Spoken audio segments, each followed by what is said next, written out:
जो कानून में इंडिया दैट इज भारत, यही गलत है। हम तो कहेंगे भारत दैट इज इंडिया। क्या आप हिंदू राष्ट्र से भी सहमत हैं, वो बनना चाहिए? सब कुछ बनना चाहिए। जो हिंदुस्तान है तो हिंदू राष्ट्र बनना चाहिए। मैं पत्रकार महोदय हिंदुस्तान नहीं बोल रहा हूँ जानकर, मैं हिंदुस्तान बोल रहा हूँ।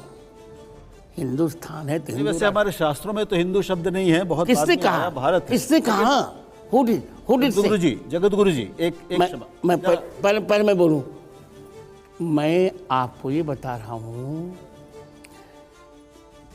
शुक्ल यजुर्वेद की कौथुमी संहिता में एक मंत्र आया है जिसको माध्यान्दिनी शाखा में, धैर्य से सुनिए मेरी बात, जिसको माध्यान्दिनी शाखा में कहा गया मधुबातारितायते मधुक्षरन्ते सिंधवः। तो वहाँ आया है मधुबातारितायते मधुक्षरन्ते हिंदवः। तो जहाँ सिंधवः है वहाँ हिंदवः भी आया है। सुमेरु तंत्र में भी हिंदू शब्द आया है।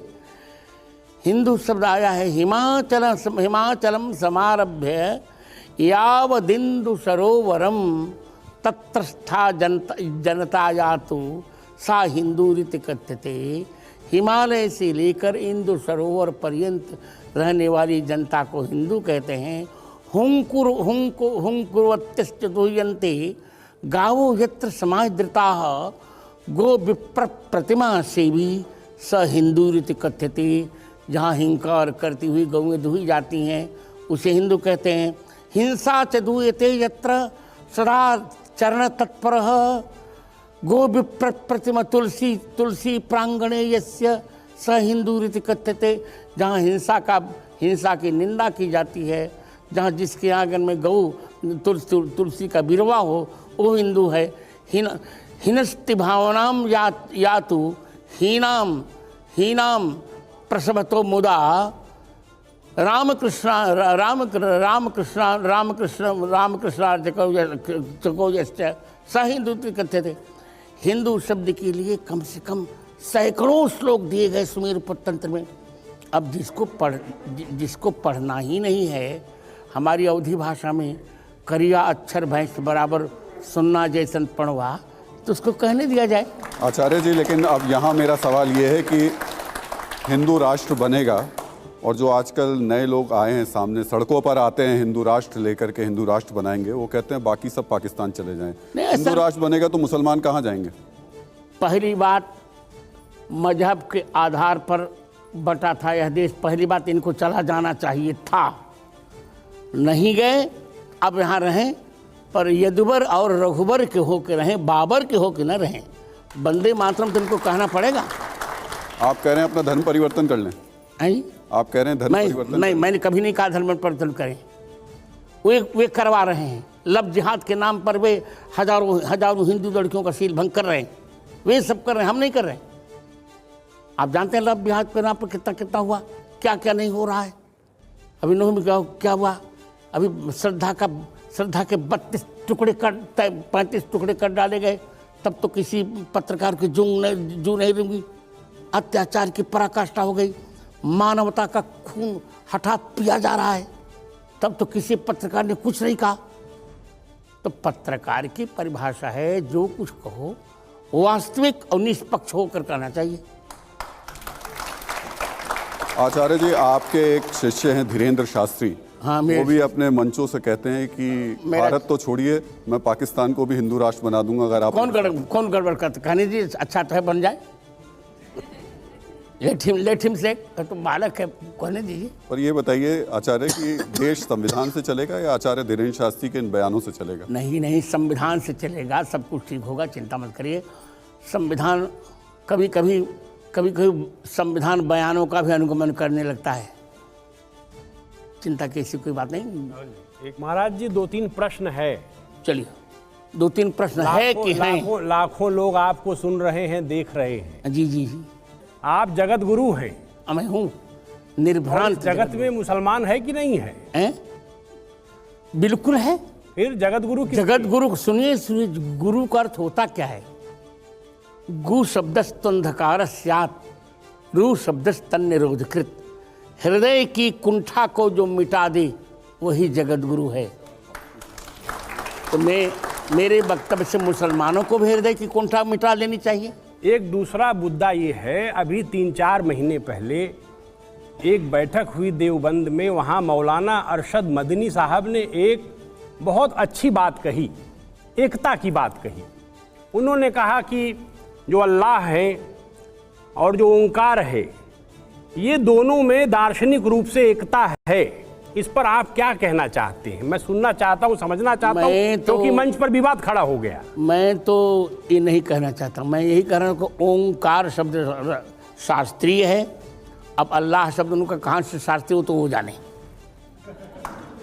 अच्छा, ओंकार बड़े कि राम बड़े? दोनों एक, राम का पर्यायवाची ओंकार, ओंकार का पर्यायवाची राम। महाराज जी बस रुक जाइए। निराकार ओंकार मूलम तुरीयम। आप मुझे बोलने देंगे तो मैं बताऊं। अब प्रश्न तो आप सुन लेंगे तब ना। मैंने सुन लिया। नहीं, अभी कहाँ सुना? मैंने सुन लिया भाई। निराकार किया मैंने भी प्रश्न। आप निराकार ओंकार मूलम तुरीयम, दोनों एक कैसे हो जाएगा? राम साकार है, ओंकार निराकार है। पहले आप या तो आप या झगड़ा कर लें या सुन। नहीं आचार्य जी आप बताइए। आपके चरणों में प्रणाम। नहीं पहले आप सुनिए, आप सुनिए। आप निराकार ओंकार मूलम तुरीयम, यह रामचरितमानस के उत्तरकांड के 108वें दोहे का तीसरा श्लोक है। निराकार का अर्थ होता क्या है? राकेश जी पहले संस्कृत पढ़ के आइए। जहाँ निषेध होता है वहाँ अ लगता है या तो अन लगता है। जैसे न उचित को अनुचित कहते हैं। क्या आपने न उचित को निरुचित कभी सुना है क्या? यदि सुना हो तो बताइए। न उचित को निरुचित सुना है आपने? कि न आवश्यक को निरावश्यक सुना है आपने?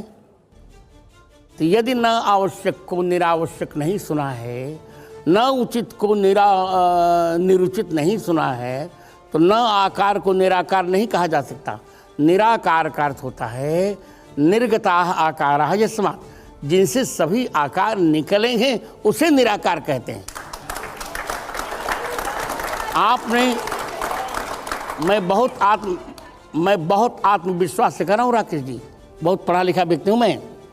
आचार्य जी सुनिए जरा, मैं बोल एक वाक्य बोलूँ। जी बिल्कुल बिल्कुल। यदि अनाकार शब्द आपने कहीं सुना हो ईश्वर के लिए, तो मैं आपके सामने त्रिदंड फेंक दूंगा अपना। आचार्य जी आपने जितने अच्छे तरीके से बताया, सनातन धर्म की व्याख्या की, हिंदू राष्ट्र के बारे में बताया, दिक्कत इस देश में ये हो गई है कि नूह जैसी घटनाएं जब होती हैं और सड़कों पर जय श्री राम के नारे लगाते हुए जो लड़के निकलते हैं वो इन परिभाषाओं को नहीं जानते हैं। वो सिर्फ इतना जानते हैं कि हिंदू राष्ट्र होगा, जय श्री राम का नारा लगाएंगे और दूसरे मजहब के दुकानें जला देंगे, बाइक जला देंगे, गाड़ियां जला देंगे। ऐसा नहीं होगा। ऐसे उन्माद को नहीं सहन किया जाए। मेरा वक्तव्य यदि कोई ध्यान से सुने, मैं तो कहा करता हूँ कि मैंने कभी चमत्कार को नमस्कार नहीं किया, प्रतिभा का सम्मान करता हूँ। मेरे प्रतिभा संपन्न वक्तव्यों को लोग सुने और सुन करके शास्त्रीय व्याख्याएं समझें। मैं संतों से भी कहूँगा कि संतों को बहुत पढ़ना चाहिए। आज सब कुछ हो रहा है पर संत पढ़ नहीं रहा है। लेकिन इस वक्त आचार्य जी अगर आप देखेंगे देश के कई शहरों में ऐसी स्थिति बनी हुई है, हिंदू मुसलमान आपस में झगड़ा करते सब समाधान हो जाएगा। नूह को लेकर के कोई खास संदेश देना चाहेंगे आप? मैं यही कहना चाहूँगा बच्चों से कि बचपन को प्रबुद्ध करो, युवकों से यौवन को शुद्ध करो और वृद्धों से बुढ़ापा को सिद्ध करो। स्वामी नहीं, एक मैं आ रहा हूँ एक बार, क्योंकि एक ये जो बार बार बात होती है हिंदू राष्ट्र की, अब अलग से हिंदू राष्ट्र बनाने जाएंगे क्या? और दूसरा उससे भी ऊपर है, आपके नाम में भी लगा हुआ है राम भद्राचार्य जी। हम लोग भी अवध के लोग हैं, राम ही राम सब जानते हैं। और क्या कहें? और राम राज्य की जब कल्पना करते हैं तो 2 चौपाई की लाइन है, दैहिक दैविक भौतिक तापा, राम राज नहीं काहू व्यापा। और उसके आगे भी है कि सब नर करहि परस्पर प्रीति, चलहि स्वधर्म निरत श्रुति नीति। ये आपको दिख रहा है क्या? कैसे हो? पूरा दिख रहा है। यही स्वधर्म है, हिंदुत्व ही स्वधर्म है, जो हिमालय के समान स्थिर हो। सुनिए, मुझे बोलने दिया जाए।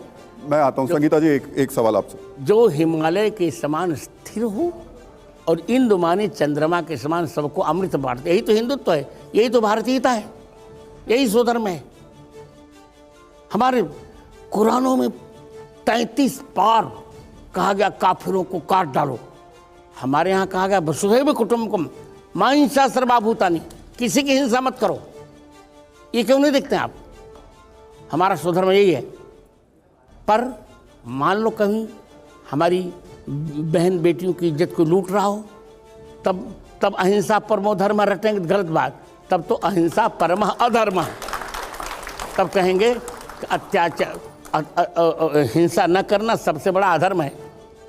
आचार्य जी, जब आप ये बात बोलेंगे ना, तो नूह में हो सकता है रात में फिर और कुछ लोग तलवारें लेकर निकल पड़े कि ये तो कह रहे हैं कि ऐसे वक्त में हिंसा जो है वो अधर्म नहीं है। कितना सहन करें, कितना सहन करें?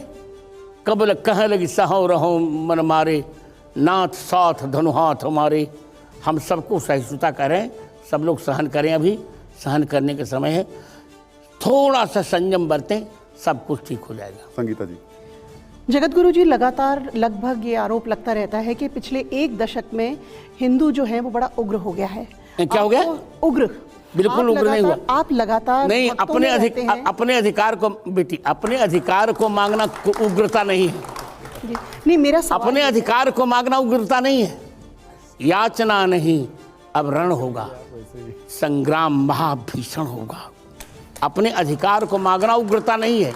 अपने अधिकार को ना मांगना यही नपुंसकता है। हाँ, हिंदू अब थोड़ा हिंदू में पौरुष जग गया है, उग्र नहीं हुआ। आचार्य जी, मैं थोड़ा सा सवाल हो सकता है आपको अजीब लगे, लेकिन स्थिति ये है कि अगर कोई अजीब लगता ही नहीं। अगर हिंदू ऐसे जग गया है तो उधर वाले कहते हैं कि हम सर तन से जुदा कर देंगे। वो भी अपने धर्म को लेकर उतने ही उत्तेजित नजर आते हैं। जो कुछ होगा तब निर्णय होने दीजिए, हमारा उनका क्या करें। तो फिर देश में कैसे होगा? कानून चलेगा या यही कानून चले? कानून वालों को चाहिए कि उनको भी समझाएं। लव जिहाद पर क्यों नहीं रोक लगा रहा है कानून? क्यों हिंदू लड़कियों को फंसाया जा रहा है? क्यों ऐसा कुछ नहीं? हमको तो सिखाया जाता कि आप सहनशील बनो, उनको कोई कुछ नहीं कहता। दोनों को हम स्वीकार कर, इसे हम चाह रहे हैं। हम इसे चाह रहे हैं कि समान नागरिक संहिता भी हो, और समान नागरिक संहिता के साथ साथ जनसंख्या का नियंत्रण भी हो।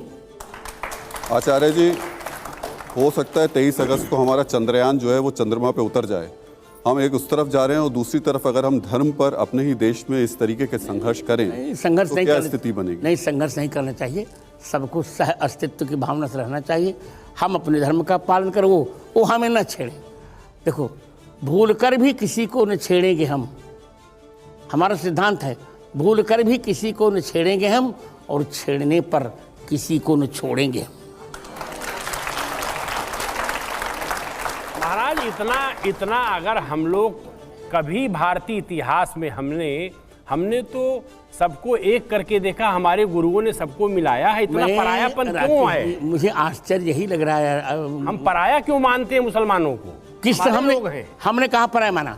पराया माना होता तो रहीम बात में ऐसा लगता है कि वो है, हम हैं। मुझे बोली भावना आ रही नहीं, मुझे बोली थी, यदि पराया हमने माना होता तो चित्रकूट में रहीम को क्यों रख? हाँ, यदि पराया हमने माना होता तो वृंदावन में रसखान की समाज क्यों बनते? हम तो सब कुछ तय करने को तैयार हैं, पर वो भी तो राम कहने को तैयार हो जाएं। तो मान ही रहे महाराज, वो तो नहीं, मैं समझता हूँ। नहीं, कभी नहीं मान रहे। जितना अत्याचार हिंदुओं पर हो रहा, आप ध्यान नहीं दे पा रहे हैं, या तो आप किस दृष्टि से देख रहे हैं, आपका चश्मा कैसा मैं नहीं जानता। जितना अत्याचार हो रहा है वर्णन मत करो। श्रद्धा का अत्याचार क्या कम हुआ? आचार्य जी, लेकिन आपने ही कहा था शुरुआत में कि बंटवारे के वक्त मुसलमानों को पाकिस्तान चले जाना चाहिए। नियम तो यही था। क्यों मजहब के आधार पर परायापन आ जाएगा? हम पराया क्यों मानते हैं? हम एक कैसे होंगे? एक कैसे करेंगे लोगों? एक तब होंगे जब एक दूसरे का सम्मान करेंगे। संगीता जी। गुरुजी, मेरा एक प्रश्न है। मेरा प्रश्न ये है कि हमारे जनमानस के अंदर राम वो हैं जो मर्यादा पुरुषोत्तम है, नीति मानते हैं, कोमल हैं, सहृदय हैं, लेकिन वही राम हम विभिन्न जगहों पर देखते हैं क्रोधित भी होते हैं, क्या करें? क्या करें? राम का असली स्वरूप क्या है? सुनो बेटी, जब क्षमा को कायरता माना जाने लगता है तब राम जी का क्रोधित होना उचित हो जाता है। तीन दिनों तक सागर से सागर से मार्ग मांगा, सागर ने नहीं दिया, तो अरे लाओ लाओ लक्ष्मण में धनुष बाण। लक्ष्मण का क्या, क्षमया ही समायुक्तम मामय मकरालय असमर्थम विजानीते दुक्षमामी दृश्य जने। क्षमा से युक्त होने पर ये मुझे कायर मान रहा है, नपुंसक मान रहा है, कमजोर मान रहा है, असमर्थ मान रहा है। जब क्षमा को हमारी निर्बलता माना जाने लगे, तब क्षमा कभी नहीं करनी चाहिए। महाराज तो जहाँ क्या ये क्रोध प्रसंग आया है क्रोध उचित है? रामायण में, क्रोध उचित है, क्रोध उचित है, और ये क्षमता दिखाना कि क्रोध के क्रोध उचित है अपने अधिकार के लिए, मैं और अपने चलिए, मैं- बल का प्रदर्शन करना भी उचित है। बिल्कुल बल का मैं आ रहा प्रदर्शन होनी हूँ, चाहिए। मैं आ रहा हूँ, एक मुद्दा बोल मैं आ रहा हूँ राकेश जी, एक बार राहुल जी पूछ ले, फिर उसके बाद मैं आता हूँ। नहीं जी, मैं ये पूछना चाहता था, दुष्टता क्षमा हो, लेकिन आपने संविधान पढ़ा है? पूरा समझना मुझे कंठस्थ है कंठस्थ है? जी, कंठस्थ है। जी पूरा। अब मैं अब प्रस्तावना आगे- कहती आगे मैं है, कुछ नहीं संविधान कहूंगा। की मैंने देख लिया हम प्रस्तावना। भारत के लोग कहती है, सब भारत के संप्रदायों को एक साथ रहने की बात कहती है। मैंने भी बात कही, सह अस्तित्व पर हमें कोई आपत्ति नहीं है, सह अस्तित्व होना चाहिए, पर प्रत्येक व्यक्ति को एक दूसरे का सम्मान करने का अभ्यास महाराज यही करना बात चाहिए। राकेश जी, मैं आ रहा हूं। राहुल मैं आ जी रहा ये हूं। बहुत अभी आवश्यक प्रश्न एक-एक है। करके सवाल आगे पूछते चला चलें। जाएगा, आगे बिल्कुल, चला, भूल जाऊंगा मैं। देखिए, मौर्य जी रामायण जला रहे हैं और कह रहे हैं कि रामचरितमानस में सह अस्तित्व के खिलाफ बातें लिखी गई हैं। मौर्य तो सठिया गए हैं, मैं आऊंगा, चलिए इस पर अंशुमन जी आपको सवाल। उनको रामचरितमानस का उनकी आपत्ति जिस दोहे पर है, उस पर आपका क्या कहना है? अच्छा, मैंने उसकी बहुत व्याख्या की है। एक बार फिर करिए, लोग सुन रहे हैं। हाँ तो सबका आप पूछिए पहले उनका दोहा जिस पर उनको उन्होंने ढोल गवार को लेकर सवाल उठाया, मुझे दुर्भाग्य- करात कलवार को लेकर सवाल अब उठाया। मुझे बोलने उन्होंने दी- कहा कि अनुसूचित जाति के जो लोग हैं, नहीं, उन नहीं, जातियों के बारे नहीं। में तुलसीदास जी ने अच्छा नहीं लिखा नहीं, है। नहीं, इस पर आप तो रामानंदाचार्य हैं, उस पीठ के पूजित हैं, आप ही उस पर ठीक तरह से व्याख्यान दे सकते हैं। मैं बिल्कुल पहले वो आते मुझसे पूछते तब मैं देता व्याख्यान। दुर्भाग्य को मेरे पास आए नहीं पूछने के लिए। अब थोड़ा आप बता दीजिए। हाँ, मैं स्पष्ट उत्तर दे कर रहा हूं। दीजिए। जी, ढोल गवार शूद्र पशुनारी, पहली बात तो उनका पाठ गलत है। सकल ताड़ना के अधिकारी नहीं है, ये सब ताड़न के अधिकारी है वहाँ पाठ। कौटिल्य ने ताड़न का अर्थ शिक्षण लिखा है। ढोल वाद्य गंवार जो ग्रामीण व्यक्ति है, शूद्र शुचाद्रातीति शूद्र है जो चिंता से द्रवित हो जाए, पशु और नारी ये पढ़ने के अधिकारी हैं, इनको पढ़ाना चाहिए। नारी की शिक्षा अनिवार्य है। रामचरितमानस का एक भी अक्षर न तो संविधान के विरुद्ध है और न वेद के विरुद्ध है और न भारतीय मानसिकता के विरुद्ध है, न मर्यादा के विरुद्ध है। आचार्य जी, लेकिन स्वामी प्रसाद मौर्य ने एक नया विवाद खड़ा कर दिया है। वो कह रहे हैं कि हर मस्जिद में मंदिर ढूंढेंगे तो फिर बद्रीनाथ में अगर आप ऐतिहासिक तथ्यों पे जाते हैं तो वो कह रहे हैं बौद्ध मठ था वहाँ पे। नहीं, उनको ज्ञान ही नहीं, कुछ ज्ञान नहीं उनको। बद्रीनाथ शाश्वत मठ है, पद्मासन पर बद्रीनाथ विराजमान है। बद्रीनाथ का प्रमाण पुराणों में है, सभी पुराणों में है। वो क्या जानते हैं? पर जब हम थोड़ा सा इतिहास में जाते हैं तो 7वीं और 8वीं शताब्दी में बद्रीनाथ के निर्माण की बात होती है, और वो हालांकि ये उनका दावा है कि शंकराचार्य ने उस वक्त बनाया था, लेकिन जब हम वेदों में जाते हैं तो वहाँ बद्रीनाथ धाम का जिक्र नहीं है। नहीं, बद्रीनाथ भगवान का जिक्र है, नहीं, पर बद्रीनाथ धाम का जिक्र नहीं है। स्कंद पुराण में जरूर है, विष्णु पुराण में जरूर है, लेकिन जी ये वेद का उपब्रह्मण ही तो है। वेद की व्याख्या ही तो पुराण है बेटे। वेद की व्याख्या विभेद कल्प सुतार वेदो न मामयम प्रहरिष्यति। वेद की वेदों के गूढ़ मंत्रों की व्याख्या ही तो पुराण है, तो बिल्कुल ठीक है। और वेद में भी वेद के मंत्र में भी बद्रीनाथ धाम का वर्णन है। प्रजापतिश्चरति गर्भे अंतर्जायमानो बहुधा विजायते तस्य योनिं परिपश्यन्ति धीरास् तस्मिन् हतस्थुर्भुवनानि विश्वा। शुक्ल यजुर्वेद के 31वें अध्याय का 21वां मंत्र है ये। प्रजाओं के पति परमात्मा चरत गर्भे अंतर्जायमा हिमालय के गर्भस्थल में विराजमान है। तस्य योनिम परिपश्यन्ति धीरा, उनके उस रहस्य को धीर जन देखते हैं। तस्मिन् हतस्थुर्भुवनानि विश्वा, उन्हीं बद्रीनाथ में संपूर्ण भुवन विश्वा विराजमान है। जब वेद पढ़े कोई तब न समझ में आए। लेकिन अगर ऐसी स्थिति में जब हम बात सब कुछ कर रहे हैं और ख़ासतौर से सनातन धर्म की कर रहे हैं, आचार्य जी, सहनशीलता एक बहुत प्रमुख गुण होता है सनातन धर्म में। हम स्वामी प्रसाद मौर्य ने जब ये बात कही तो खास तौर से कुछ साधु संतों की तरफ से ये बात आई कि उनका गला तक काट देना चाहिए। जब उन्होंने उचित बहुत अनुचित कहा तब सनातन का हमने तो नहीं कहा गला काटने की बात। पहली बात मैं अपने वक्तव्य के लिए जिन्होंने कही आप उससे सहमत हैं? नहीं, गला काटने की बात नहीं। आचार्य जी, महाराज, फिर हिंसा सर हो तन से जाएगा। जुदा करने वाले और गला काटने वालों में फिर फर्क क्या रह जाएगा? भाषा पर सबको संयम रखना चाहिए, गला काटने वालों को भी और सर जुदा करने वालों सबको संयम रखना चाहिए। मैंने तो नहीं कही। अंशुमन जी, आचार्य जी, आप जो कह रहे हैं, आपसे ज़्यादा बेहतर इसको कौन समझ सकता है। भारत का सनातन अपने चिंतन में जितने विरोध को आमंत्रित करता रहा है उतना विरोध किसी और धर्म ने आमंत्रित नहीं किया। जिन शब्दों का मैं प्रयोग कर रहा हूँ, जिन शब्दों का प्रयोग अखबार की दुनिया में दूसरे संदर्भों में होता है, टीका, टिप्पणी, मीमांसा, शास्त्रार्थ, खंडन, मंडन, आज का सनातन इन सारी चीज़ों पर तो गला काटने की बात करने लगता है ऐसे प्रश्न उठाने पर। नहीं, गलत। ये आप जिस परंपरा से आते हैं उस परंपरा में वितंडा खड़ा करना नियम है। आप मेरी बात सुनिए जी। कभी भी भारतीय तत्ववेत्ताओं ने ये सब बातें नहीं की, विरोधों का परिहार किया। हमारे ब्रह्म सूत्र के 4 अध्यायों में विरोध परिहार नामक अध्याय भी है। हम विरोधों का परिहार करते हैं। हाँ, पहले कोई इतना असहिष्णु वाक्यों का प्रयोग नहीं करता था, तब गला काटने की बात कोई नहीं करता था। अब जब ऐसा करने लगे थे लोग, जैसे कि जैसा झंडा वैसा डंडा लोगों ने कर डाला। पहले गालियां भी तो नहीं दी जाती थी। क्या आज के समय में जो साधु सन्यासी हैं वो राजनीति में कुछ ज्यादा रुचि लेने लगे हैं? ऐसे आरोप आप पर भी कभी कभी लगते हैं। हाँ, मैं तो रुचि लेता हूँ।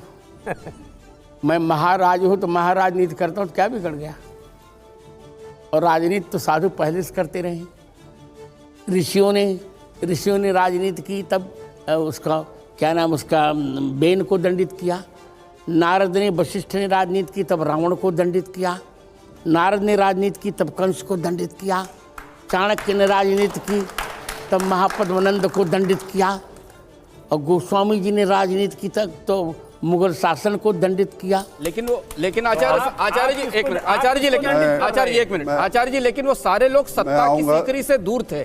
आज का संत सत्ता की सीकरी में बैठ रहा है। नहीं, सत्ता की सीकरी में संत को नहीं बैठना चाहिए, ये तो मैं कहूंगा। आप दंडित किसी को करने वाले मैं हैं आऊंगा कि इस नहीं, बात पे, पहले लेकिन बताइए। इस सब के बीच आप में दंडित किसी को करने वाले हैं कि नहीं? जो हिंदुत्व, मैं 3 लोगों को दंडित करने का मन बना रहा हूँ। हिंदुत्व विरोधियों को, राम विरोधियों को, राष्ट्र विरोधियों को। तो इसमें मैं आऊंगा उसमें, राकेश जी मैं आऊंगा, लेकिन आचार्य जी मैं आऊंगा, देखिए राजनीति पे आऊंगा, मैं आऊंगा, लेकिन उस सब के बीच में एक और महत्वपूर्ण मुद्दा इस वक्त देश में है, और वो ये कि हमारे देश में खासतौर से सनातन धर्म में स्त्रियों को देवी का स्थान दिया जाता है। लेकिन कुछ वक्त पहले मणिपुर से एक वीडियो आया और वो बहुत ही देश को दुर्भाग्यपूर्ण था। मैं अभी भी कह रहा हूँ, बहुत दुर्भाग्यपूर्ण। और मैं तो कह रहा हूँ, उस पर आप कह रहे हैं, लव जिहाद पर आप क्यों नहीं कहना चाहते? क्यों हिंदू कन्याओं को फंसा करके उनकी हत्या की जा रही है, इस पर क्यों नहीं कहना चाहते आप? इस पर आप लोगों ने क्यों नहीं उठाया? मणिपुर वाले पर तो उठाया, इस पर क्यों नहीं उठाया? श्रद्धा के जब 35 टुकड़े कर दिए तब संसद ने क्यों नहीं चिल्लाया? मेरे प्रश्न का उत्तर क्यों नहीं दे रहे आप? दीजिए उत्तर ना, मैं सुनूं उत्तर। आचार्य जी बिल्कुल दूंगा मैं, क्योंकि श्रद्धा की घटना से अगर हम मणिपुर की घटना की तुलना करके, क्या हम उस घटना को एक किनारे कर सकते? नहीं, गलत है, वो भी गलत है, बहुत गलत है। पर ये भी गलत है कि नहीं, पहले बताइए। गलत है, उसका जिक्र भी किया गया। आप जिन बात को उठा रहे हैं उस बात को मीडिया ने बहुत अच्छे से उठाया भी। मीडिया ने पर संसद में उठाया क्या? नहीं उठाया। चलिए, कुछ सांसदों ने भी किया। राहुल जी।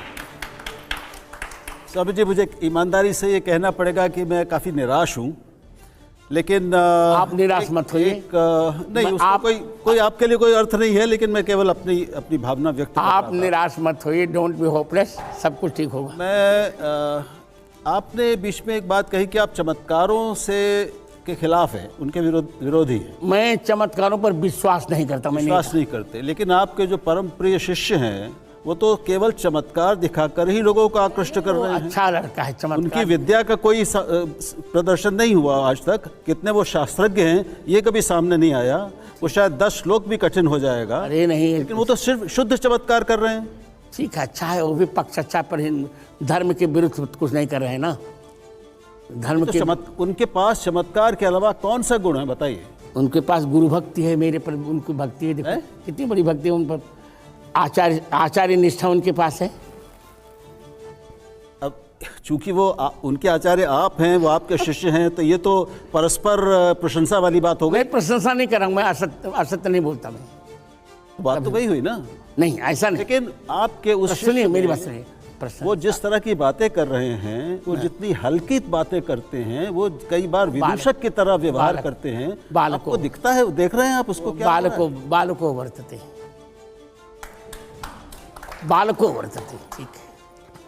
उसको लोग उनको बाबा की तरह लोग पूछने लगे। बाबा नहीं, वो बालक है भाई। क्या वो अधिकारी है इस पद का? अच्छा कर रहे हैं, सब ठीक है।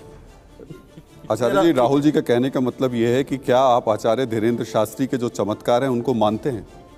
अब वो चमत्कारों को मैं नहीं मानता, मैं तो प्रतिभा का उपासक हूँ। वो जो पर्चा निकालते हैं, पर्चा लिख करके बता देते हैं, आप मानते हैं कि वो सब सही भी होता होगा? वो कला है या चमत्कार है, क्या है ये? वो तो जाने, मैं कुछ नहीं। आप तो गुरु हैं उनके। इसके लिए इसका गुरु नहीं हूँ मैं, राम मंत्र की दीक्षा का उनका गुरु हूँ बस। पर आपको पता, चमत्कार के अलावा उनमें कौन सी प्रतिभा आप में दिखी और कौन सी विद्या दिखी? साइंस अच्छा बालक है और सबको लेकर चलता, सहअस्तित्व की भावना है, ठीक है जो कुछ हो रहा है। समझ गए महाराज। आचार्य जी, इस वक्त एक और देश में बड़ा मुद्दा है, वो यूनिफॉर्म सिविल कोड को लेकर के है, और कहा जा रहा है कि उसकी बहुत ज़्यादा आवश्यकता है। क्या अचानक इतने सालों बाद इस देश में समान नागरिक संहिता की जरूरत क्यों पड़ रही है? वो पहले से पड़ी हुई, अब कोई किसी ने उठाया नहीं, अब उठाया जा रहा है। अच्छा, और उसको होना भी चाहिए। मैंने कहा कि उस कानून में जनसंख्या नियंत्रण भी जोड़ना चाहिए। ये 25 साल पहले भी उठाया जा चुका है महाराज, कई बार उठाया जा चुका है प्रश्न। हाँ, उठाया जाता, अब होगा। देखिए, बहुत सी बातें हो गई जो अप्रत्याशित थी। 370 की हमने कल्पना नहीं की। सही बताइए, इसमें हम बैठे हैं, हमने 370 हटाया, 35 से हटाया, ट्रिपल तलाक हटाया और राम जन्मभूमि ले आए, तो सब कुछ। अब तो विकसित भारत हो रहा है ना हमारा।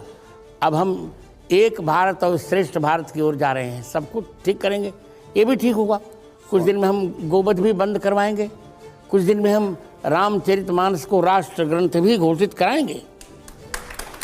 आचार्य जी, जब आप ये बात कह रहे थे तो मुझे याद आया, खासतौर से इस वक्त महंगाई बहुत ज़्यादा है। लोग टमाटर की बात करने जब पूछने जाते हैं तो कुछ लोग यही बोलते हैं, आप टमाटर 200 रुपये किलो की बात कर रहे हैं, यहाँ 370 हट गई। देखिए, इतने बड़े बड़े काम हो गए देश में, और आप इस छोटी सी महंगाई में उलझे हुए। वो सब ठीक हो जाएगा, सब कुछ ठीक हो जाएगा। मोदी विल रिपीट, सब कुछ ठीक होगा। क्या महाराज आप कह रहे हैं मोदी रिपीट होंगे? ये बताइए, आप 2024 का भविष्य कथन कर रहे हैं। मैं हाँ, तो मत, अब क्या होगा भविष्य में 2024 में? अच्छा होगा। आचार्य जी, क्या आपने मोदी जी का जिक्र किया? मैं आ रहा हूँ, एक मिनट आ रहा हूँ। आपने मोदी जी का जिक्र किया, आप मतलब ये कह रहे हैं कि 2024 में फिर प्रधानमंत्री मोदी बनेंगे? बिल्कुल, बनना भी चाहिए। नहीं चाहिए आज। और जो विपक्ष ने आपने कुछ और बात कही थी। कह दिया मैंने, कह दिया, चलो कह दिया। विपक्ष ने अपने गठबंधन का नाम इंडिया रखा है, और इंडिया जो एक तो तरीके से, पर आपको नाम कैसा लगा? ये अच्छा नहीं लगा। इंडिया नाम आपको अच्छा नहीं लग रहा? क्योंकि देश का नाम है, उसको गठबंधन से नहीं जोड़ना चाहिए। फिर ऐसे तो तमाम योजनाओं के नाम भी फिर उस पर नहीं रखने चाहिए। ये गठबंधन करना तो नहीं रखना चाहिए। देखिए, राहुल गांधी जनेऊ पहन रहे हैं, आप आशीर्वाद नहीं दे रहे हैं उनको। प्रियंका गांधी को आशीर्वाद नहीं दे रहे हैं। वो मैं बहुत कुंडली मुझसे मत करवाइए, सब ठीक ठाक है। मोदी जी को आशीर्वाद दे रहे हैं, यहाँ आशीर्वाद नहीं दे रहे हैं। संगीता जी, आपसे मोदी जी मेरे मित्र हैं, मित्र पर तो प्रेम करने चाहिए। संगीता जी, गुरुजी, इतना वैमनस्य, इतना झगड़ा, क्या परिणति है इस? परिणति अच्छी होगी, सब कुछ ठीक हो जाएगा। आप धैर्य रखिए, सब कुछ ठीक हो जाएगा। लेकिन शांत तो कोई हो नहीं रहा है ना जी? हर पक्ष अपनी बात पे अडिग है, तो इसमें टकराव और झगड़ा ज्यादा ही पड़ेगा। आगे क्या? संगीता जी, मेरी बात सुनिए। यदि मैं प्रश्न से डर नहीं रहा हूँ और कथा भी कहेगा, फिर भी मैं डरना और मुस्कुरा कर उत्तर दूंगा। देखिए, मेरा कहना यह है कि समय की प्रतीक्षा करनी चाहिए, सब कुछ ठीक होगा। भारत भगवान का है और इसका भविष्य भगवान के ऊपर निर्धारित है, भगवान इसके उत्तरदायी हैं। सब कुछ भारत में मंगल होगा। भारत देखिए अर्थव्यवस्था में बहुत अच्छा हो गया।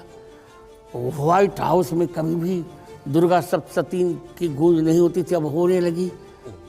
और पूरे विश्व में, मैंने फिजी जाके आया और सिंगापुर, पूरे विश्व में अब रामत्व बुलंदी पर आ रहा है, भारतीयता का सम्मान हो रहा है पूरे विश्व में। अब सब लोग हम लोगों को एक अच्छी दृष्टि देखने लगे। मोदी के नेतृत्व को लोग सराहने लगे, यहाँ तक कि ऑस्ट्रेलिया के प्रधानमंत्री ने उन्हें वास कह डाला। अब क्या चाहिए आपको? हमको तो प्राउड करना चाहिए।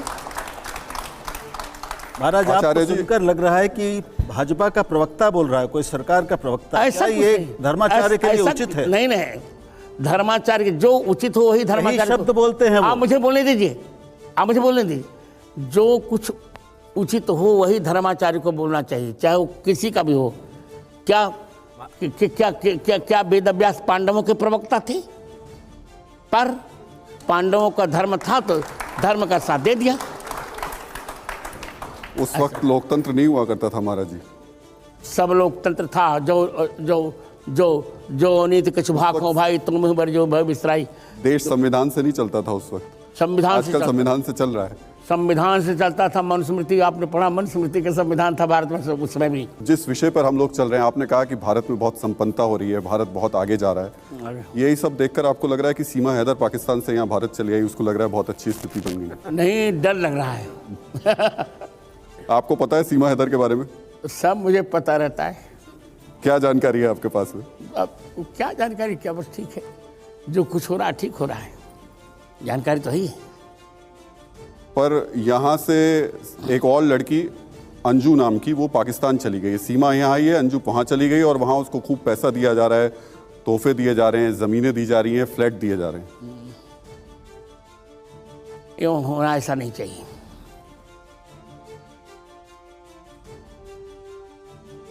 आचार्य जी, आदि पुरुष फिल्म के बारे में आपने ज़रूर सुना होगा। मैंने सुना, क्या देखा, मैं दुखी हूँ।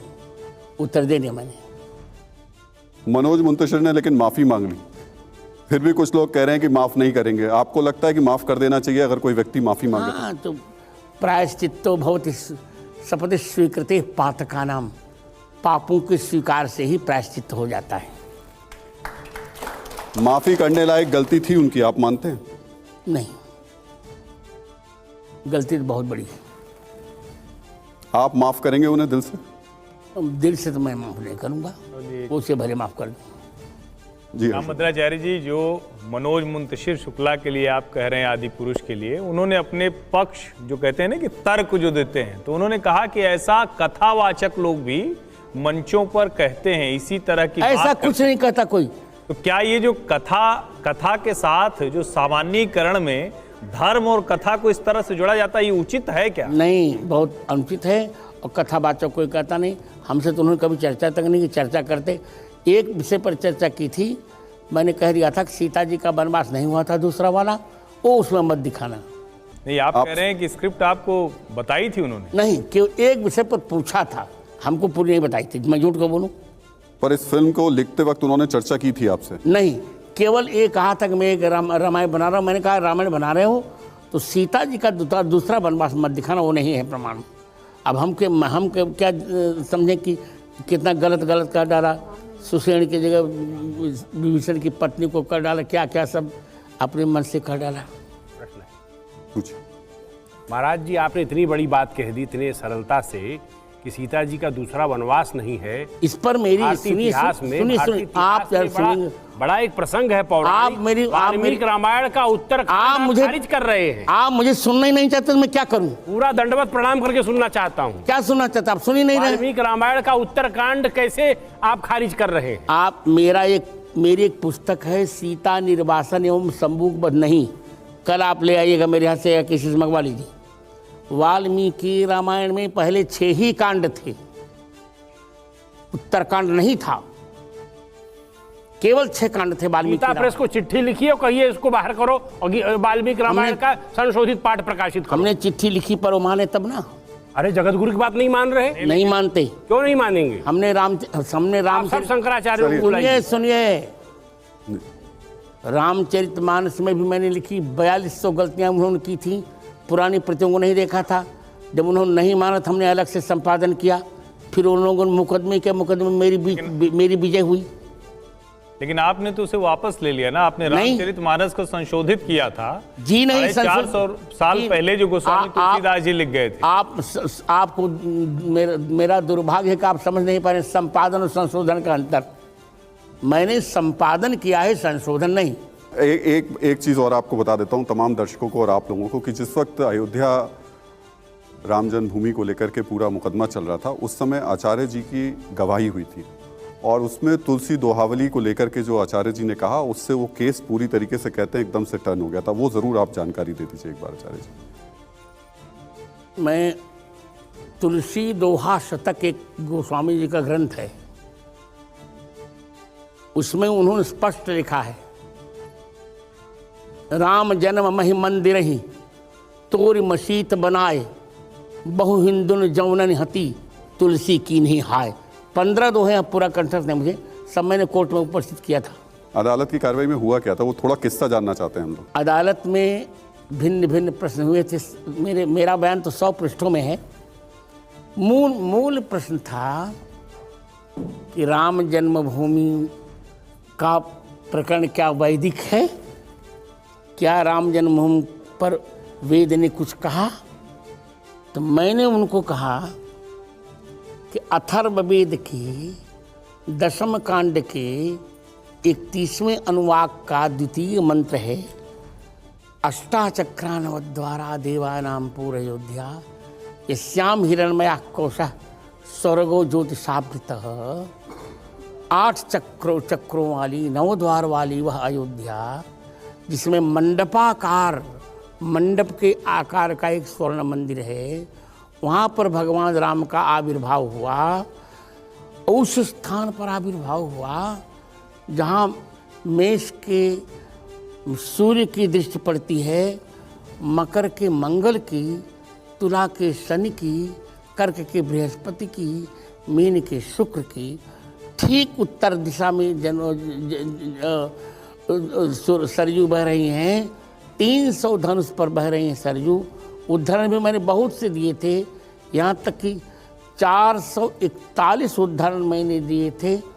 और उत्खनन जब हुआ था तो 437 उदाहरण प्रामाणिक मिले थे। 4 उदाहरण केवल धूमिल थे, वो भी हमारे ही पक्ष में थे। ये सारे पक्ष मैंने दिए थे और आप लोगों के स्नेह से, भारत माता के आशीर्वाद से दोनों उच्च न्यायालय और उच्चतम न्यायालय दोनों निर्णयों में मेरे वक्तव्यों के उदाहरण दिए गए हैं और हमको राम जन्मभूमि प्राप्त हुई।